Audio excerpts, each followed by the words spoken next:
Hello student, very good morning to all of you. How are you? I hope you all are happy, healthy and fine at home. Do you remember what were we discussing yesterday? I think we were discussing about the factor affecting IR spectroscopy. Generally we are discussing as IR spectroscopy, and as I told you, the simplest definition of spectroscopy, the interaction of electromagnetic radiation with matter, is known as a spectroscopy. And the IR spectroscopy, it is known for the functional group. IR relate correspond to the functional group. And we know that there are different functional groups present in the organic compound, and each and every functional group has its specific IR frequencies or stretching frequencies, we can call it here.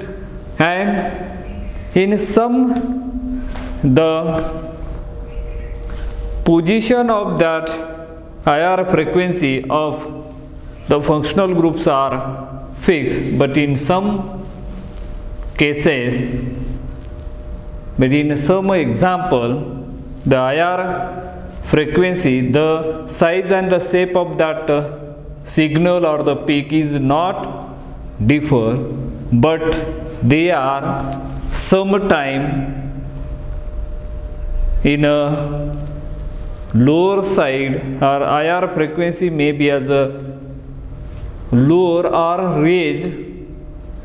It means that there is the factors may involve in it, such as inductive effect, resonance effect, hydrogen bonding and the steric effect. So far we have studied the two factors which are important one as the exam point of view is concerned, or by taking as a suitable example, I have explained these two factors in detail. One is a inductive effect and another one is a resonance effect. So today we are going to discuss the very next one. What is that? Which is a hydrogen bonding. Let us see here, third one, which is a hydrogen bonding. Hydrogen bonding. So this is the point which we are going to discuss. This is the third and the important factor. In my previous lectures, many times I alter this word, and now we are going to elaborate this factor or this word in detail, how it can be. Let me tell briefly hydrogen bonding. The hydrogen bonding, the main element involved or the responsible for hydrogen bonding is a hydrogen atom. And as we know that, if you remember as a periodic table, the hydrogen atom placed at the top of the alkali metal, or we can say there is no proper place in the long form of hydrogen atom in the long form of the periodic table, but for sake of convenience it is placed at the top of the alkali. According to their outer electronic configuration, it is just placed above that alkali metals, because the rest of the metal, if you see there, they are in a solid, even though their electronic configuration are same, and all are next one are solid in nature, but hydrogen are in gases, and therefore in some cases it resembles some of the properties similar to as a alkali group in case of the electronic configuration, but other properties may be differ. So we are not going to go into detail of that, but here what I am trying to explain over here, hydrogen bonding means hydrogen atom must be there in that for hydrogen bonding, and then another atom. And if you again remember as a long form of the periodic table, right now there are 118 elements are present. Out of them only few elements can form hydrogen bonding, because for hydrogen bonding there are two essential condition, or what we can call it as a requirement. Number one is they should be higher electronegative in nature, and we know that electronegativity means it is a power of attraction of electron toward itself, and that quantity is known as a electronegativity. And if you remember as a general trend of the electronegativity across the period and down the group, across the period, because there are 7 periods in the periodic table and there are 18 vertical column or group in the periodic table, and generally these are the property we are. If you move from left hand side to the right hand side in the periodic table, there is a gradual increase in the electronegativity, and when we move from top to bottom there is gradual decrease in the electronegativity. That are the general trend we generally talking when we studying the periodic table.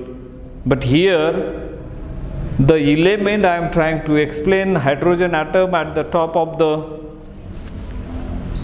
periodic table, or it is placed above the alkali metal, means all the alkali metals are electropositive in nature, and those are the element which exhibit higher electronegativity. They can form the hydrogen bonding. So that is a hydrogen atom is electropositive in nature, and the other are highest electronegative, most electronegative element. Along with the most electronegative, it is one of the essential condition. Another condition, they must have the size of that element is approximately similar with that hydrogen atom, then and then they can form as a hydrogen bonding. That are the two essential requirement for hydrogen bonding. So this is all about. So few elements, which are those few elements? Let me mention here. One, oxygen atom. Second, nitrogen atom. Third, fluorine atom. Fourth, sulfur atom. And very rarely, sometime, is a chlorine atom. So these are the atom which I have mentioned right now, the name of those elements. They are more electronegative in nature. When they come in a appropriate position, then there is a electrostatic force of attraction is generated, and then they get associated, and that type of the hydrogen bonding, that type of the thing are called as a hydrogen bonding. And that hydrogen bonding are generally classified or divided into two types. Number one is called as a intermolecular hydrogen bonding. Hydrogen bonding are further divided into as a intermolecular hydrogen bonding. Intermolecular hydrogen bonding. And another one, second one is called as the intramolecular hydrogen bonding. Intramolecular hydrogen bonding. Now, intermolecular hydrogen bonding and the intramolecular hydrogen bonding. Let's see here intermolecular hydrogen bonding and the intramolecular hydrogen bonding. Intermolecular hydrogen bonding means the hydrogen bonding takes place between two molecules, and that two molecules may be same or different. So that type of the hydrogen bonding are generally called as intermolecular hydrogen bonding. And the intramolecular hydrogen bonding means what? When the hydrogen bonding occur within the molecule, or the hydrogen bonding takes place within the molecule, that type of the hydrogen bonding are generally referred as intramolecular hydrogen bonding. Understood these two terms? And now whenever there is a hydrogen bondings are present, very strong and the broad band is obtained. So that is a special characteristic of that hydrogen bonding. The organic chemist, by observing the spectra carefully, they immediately recognize, identify by observing that spectra, and these signal is due to the hydrogen. Broad signal is generally obtained due to the presence of hydrogen bonding. And now there are, I just mentioned, there are two kind of the hydrogen bondings are there. One is a intramolecular hydrogen bonding and another one is a intermolecular hydrogen bonding. Now there one, how do you distinguish whether the intermolecular hydrogen bonding is present or intramolecular hydrogen bonding is present? Let me tell you here one important thing. When there is a one experiment is performed for distinguishing between these two hydrogen bonding, one is a intermolecular hydrogen bonding and another one is a intramolecular hydrogen bonding. And what is that experiment? That experiment is called as a dilution experiment.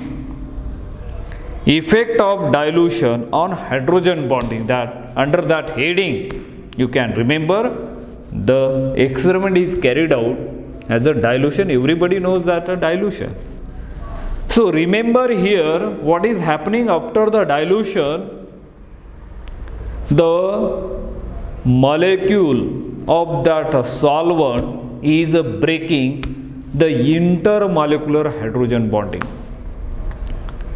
Previously, run the spectra in a IR spectrophotometer, take IR spectra.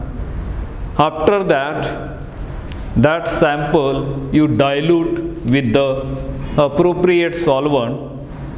If there is a intermolecular hydrogen bondings are present, that intermolecular hydrogen bonding is broken down because there is a intervening molecule of that solvent, and that's why after the dilution again perform the experiment, take the spectra. What do you observe?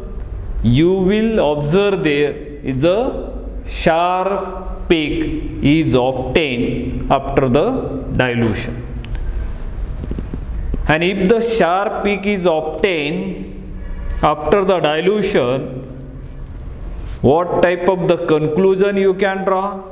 You can clearly say that here the given organic compound has intermolecular hydrogen bonding. And intermolecular hydrogen bonding because the hydrogen bonding occur between two atoms, no, not two molecules, may be same or different. When the dilution is carried out, that molecule get separated and that OH becomes as a free, and that's why we are getting as a sharp peak around. And when the hydrogen bondings are present, there is always lower the IR frequency, generally 2500 to 3600 per centimeter. This is a broad and the strong and the broad peak observed in the IR spectroscopy. When the intramolecular hydrogen bondings are present, intermolecular, the peak will appear sharp around 3550 per centimeter due to the OH free. This is a free because intermolecular hydrogen bonding is a broken, and that's why we are getting as a sharp peak. Suppose there is a intramolecular hydrogen bonding and perform the dilution experiment. After the dilution, the effect of dilution is not observed when there is a intramolecular hydrogen bonding. Intramolecular hydrogen bonding does not get broken by the solvent, and therefore whatever signal is obtained initially, the same signal will appear after the dilution. So, and from this we can immediately come to know that there is a intramolecular hydrogen bonding is present. And if intermolecular hydrogen bondings are present, the initially, let us suppose initially the peak is observed near around 3300 per centimeter. Let us see over here. Initially, I am displaying one spectra over here, suppose as a broad peak like this, right? And let us see over here, this is due to the OH and due to that intermolecular hydrogen bonding. Now if this is before the dilution, this is before the dilution, and after the dilution, if this peak around 3300 per centimeter, let us say over here, and after the dilution it appear around, suppose this much, around 3200 per centimeter sharp. This is after the dilution. And suppose this is again after the dilution, what is going to happen? It remains, suppose this, let me draw once again this one, as this peak and this peak 3300 per centimeter remains as it is. If sharp it around, I think 3500 per centimeter, let us say. Look at here, from this we can clearly understood that this is a spectra obtained before the dilution. Dilution is not carried out still, and we run the spectra, we obtain the spectra in this. If you observe this, there are three different spectra are displayed on this blackboard. By looking this spectra, what do you say over here? Suppose as a before dilution, the spectra looks like this. and after the dilution it becomes as a sharpened, it indicates that there is a intermolecular hydrogen bonding is present. Got it? Now suppose there is a intramolecular hydrogen bonding is here. This clearly indicates that intramolecular hydrogen bonding is present, because there is no change in the peak. It remains strong and the broad peak, and that clearly indicates that there will be a intramolecular hydrogen bonding. So this is a dilution experiment is carried out to distinguish between whether the given organic compound, unknown organic compound, has intermolecular hydrogen bonding or intramolecular hydrogen bonding. So that type of the information we are getting. So this is a general introduction. Let us see here carboxylic acids. Generally, carboxylic acid in a solid or pure liquid form usually exists in dimeric form due to strong hydrogen bonding.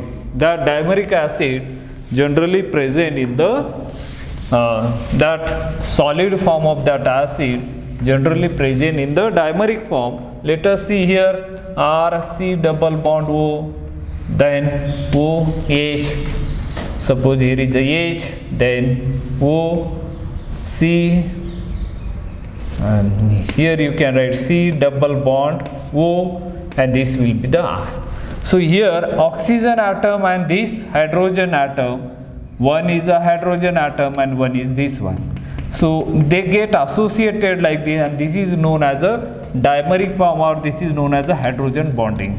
Two molecules are there, and so that is also present in the dimeric form.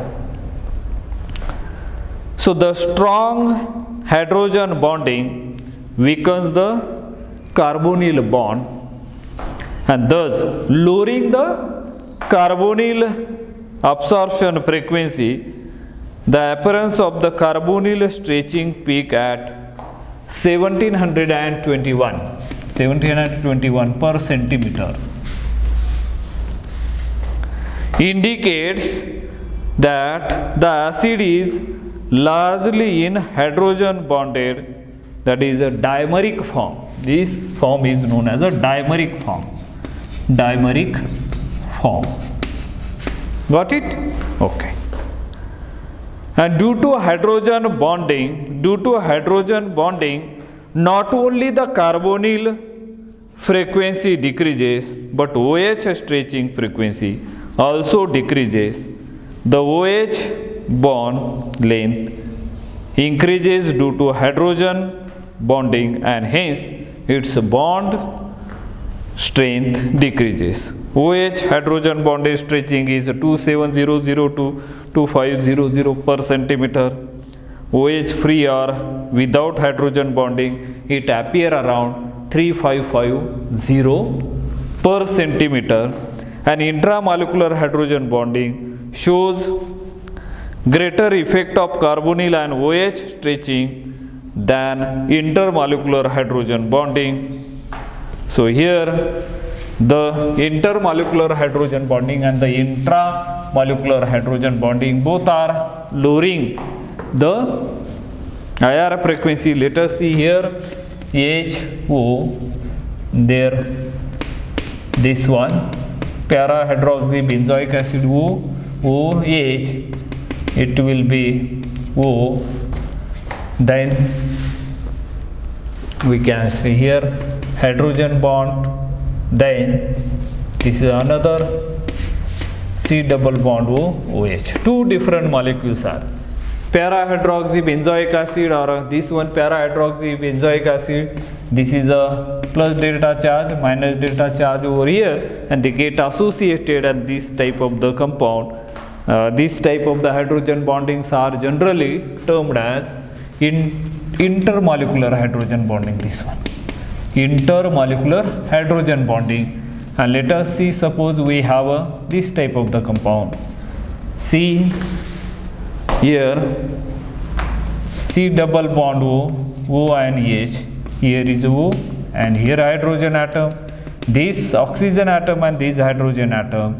Here plus delta charge, minus delta charge, and this type of the hydrogen bonding are generally termed as intramolecular hydrogen bonding.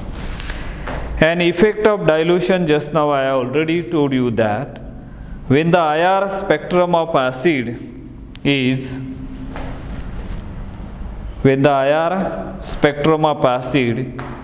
recorded with a dilute solution in aprotic solvent. Aprotic solvent means there is no hydrogen atom, so that type of the solvent are called as a aprotic solvent.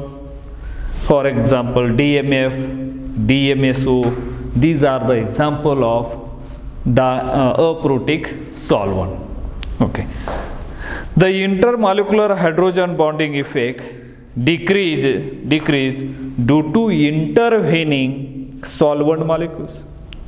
As a result, the OH stretching frequency shift to higher value 3350 per centimeter, and carbonyl stretching frequency also shift to higher value, that is 1760 per centimeter.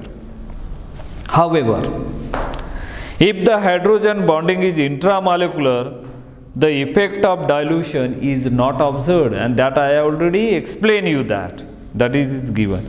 Then alcohol and the phenol, as we know that similar to acids, alcohols and phenols show strong hydrogen bonding effect.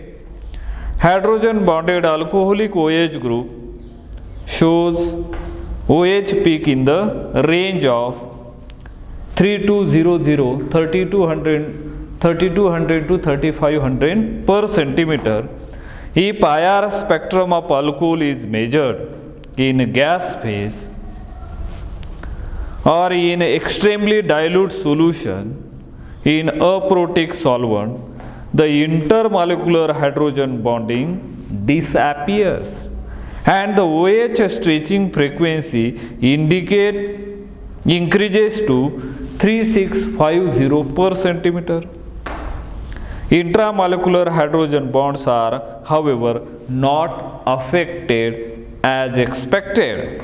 Amines and amides, as we know that amides and the hydrogen bonding effect are also shown by primary, secondary amines and primary and secondary amides. Tertiary amines and tertiary amides do not have a NH stretching bond, and hence hydrogen bonding is absent. Amides and the amines, as we already explained that one also.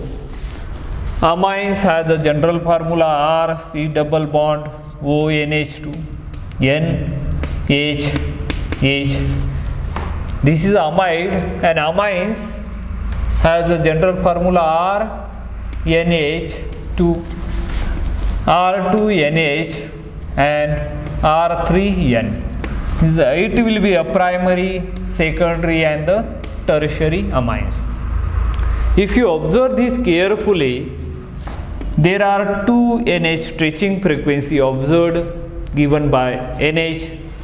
Tertiary also there is one NH.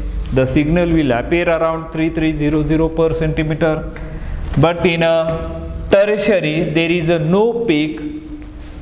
The NH stretching frequency is offset. So in this way we can classify primary, secondary and tertiary amine easily by IR spectroscopy. Then another one, here is a primary amide, then secondary amide R, NHR, then tertiary amide R C double bond O N R and R. Look at here. Here due to the NH stretching similar to amine, it will also produce two signal here appears due to NH stretching around 3300 per centimeter. So that are the characteristic signal obtained by these molecules. So in this way we can easily distinguish primary, secondary and tertiary amines as well as amides from each other. Now I think so far we have discussed the three factors which greatly affect the IR frequencies. Number one is the inductive effect, second one is the resonance effect, and third one is a which one? Hydrogen bonding. One last one is remaining, that is the steric effect, that we will see tomorrow. Let us stop today here. Thank you. Have a nice day.